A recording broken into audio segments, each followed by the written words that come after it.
새벽 배송을 하던 30대 택배 노동자가 숨지는 일이 또 발생했습니다.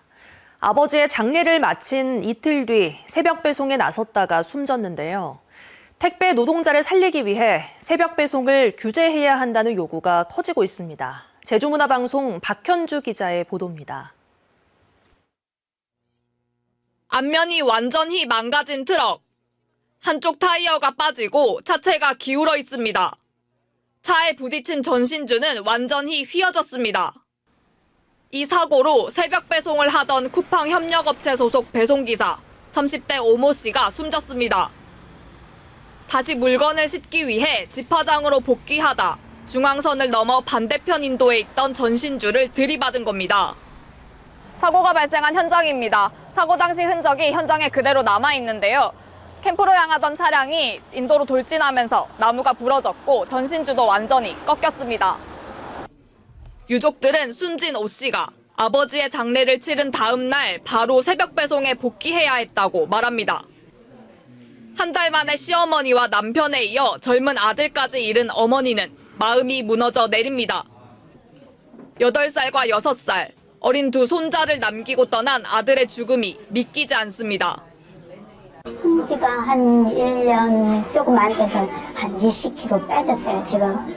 그래서 나는 속으로는 힘든구나, 나한테는 얘기는 안 해도. 큰 나이가 좀 많이 아파요.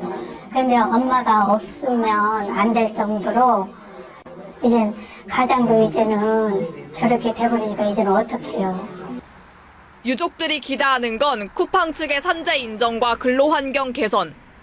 그러나 쿠팡 측은 이번 사고와 관련해 밝힐 입장이 없다고 전해왔습니다. 택배노조는 오 씨가 2년째 새벽 시간 여러 차례 집화장과 배송지를 오가는 다회전 배송에 시달린 것으로 보고 있습니다. 2년 동안 이제 새벽 배송을 계속 해왔습니다. 일주일에 6일 동안 12시간씩 배송을 해와서 이게 과로로 추정이 됩니다.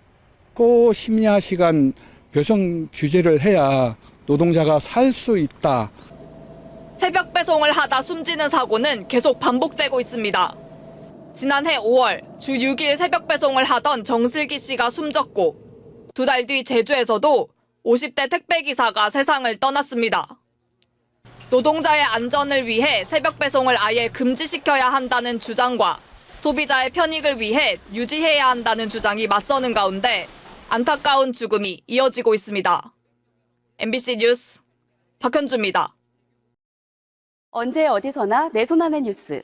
광주 MBC 뉴스 유튜브 구독으로 함께하세요.